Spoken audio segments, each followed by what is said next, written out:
Yo. So Alma 43. And it came to pass that the sons of Alma went among the people to declare the word. And Alma couldn't rest. He went with them and he preached the truth according to the spirit of prophecy and revelation after the holy order of God. Now I returned to an account of the wars between the Nephites and the Lamanites, and this is the 18th year of the reign of Judges. And it came to pass that the Zoramites became Lamanites.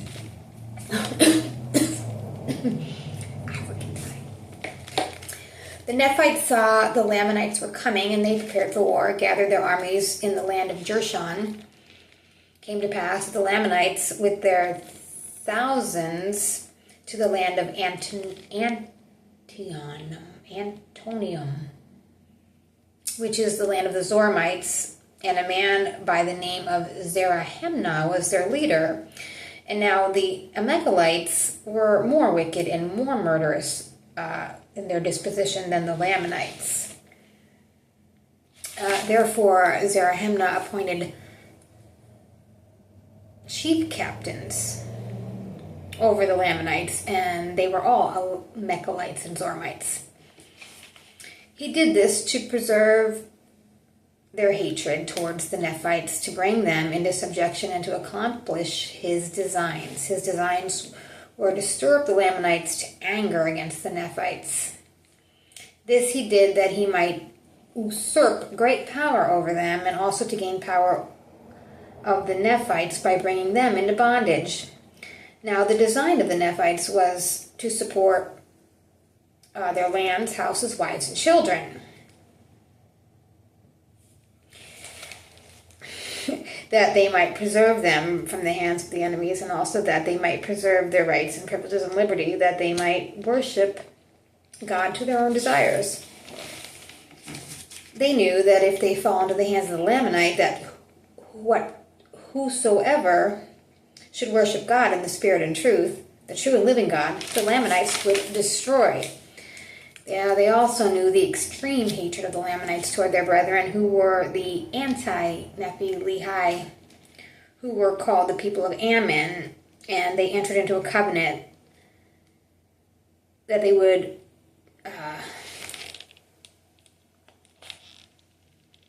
not take up arms. So, if they fell into the hands of the Lamanites, they were just going to be destroyed because they were not going to defend themselves.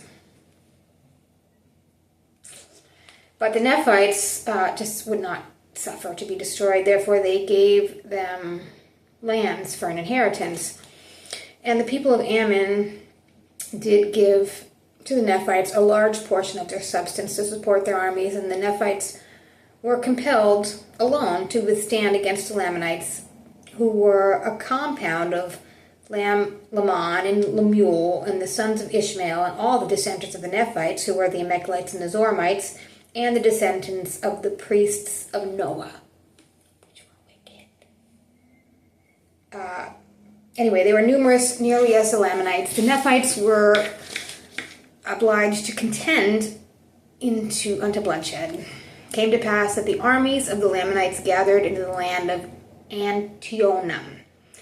The army of the Nephites prepared to meet them in the land of Jershon. Now the leader of the Nephites, the chief captain, he took command. His name was Moroni.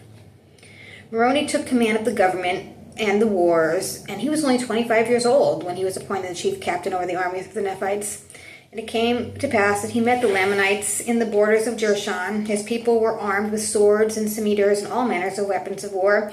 And when the armies of the Lamanites saw the people of Nephi, a.k.a. Moroni, were prepared with breastplates and arm shields and helmets, dressed in thick clothing.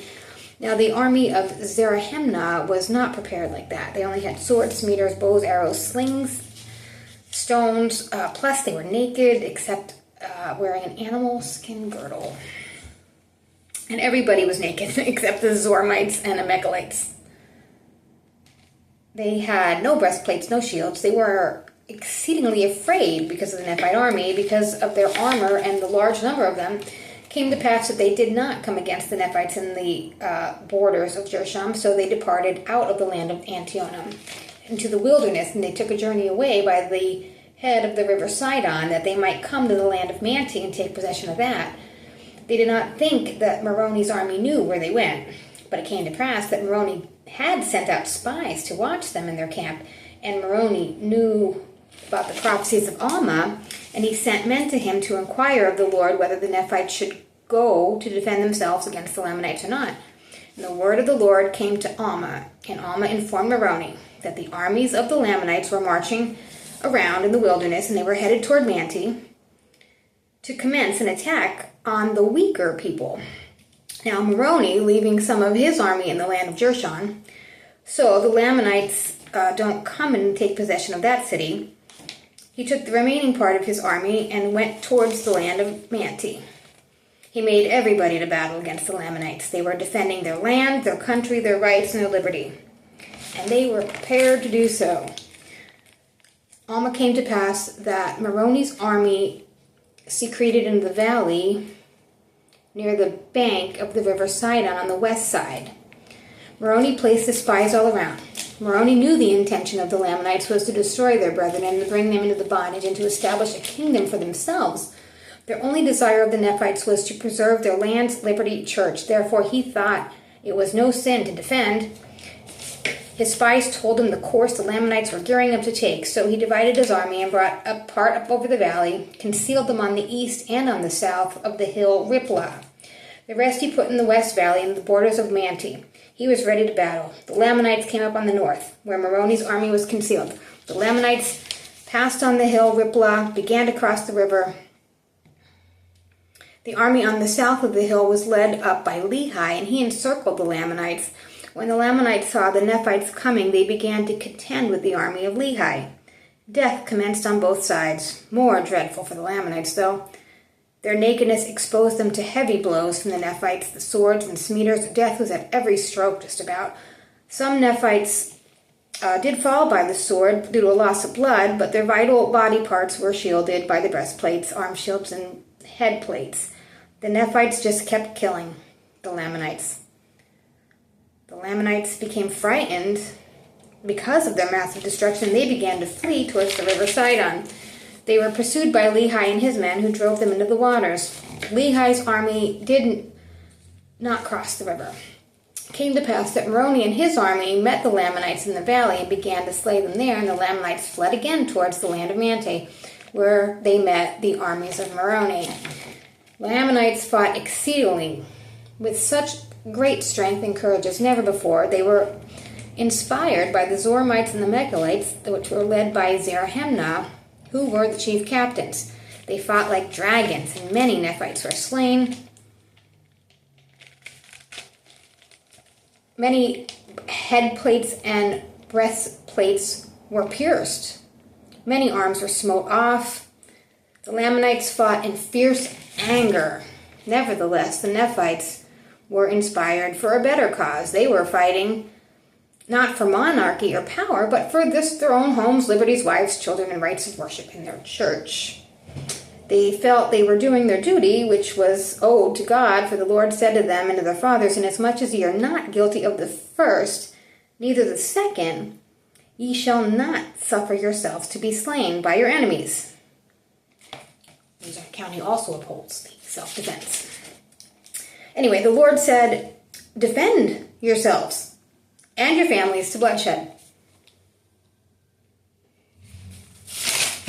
And for this cause, many Nephites were contending with the Lamanites to defend themselves, their families, their lands, their country, their rights, and their religion. It came to pass that when the men of Moroni saw the fierce anger of the Lamanites, they were ready to flee.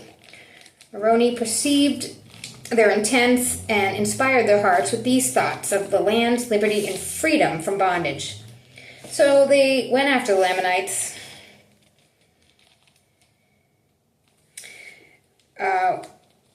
and with one voice to the Lord their God for their liberty and freedom from bondage. So they began to stand with power. In the same hour they called to the Lord for freedom. The Lamanites began to flee. The Lamanites were more numerous, by more than double of the Nephites. Nevertheless, they were driven until they were gathered together. Then the armies of Moroni encircled them on both sides of the river. On the east were Lehi and his people. When Zarahemnah saw Lehi on the east and Moroni on the west, they were just struck with terror. Moroni saw their terror, and he commanded them just to stop shedding their blood for right now. The end.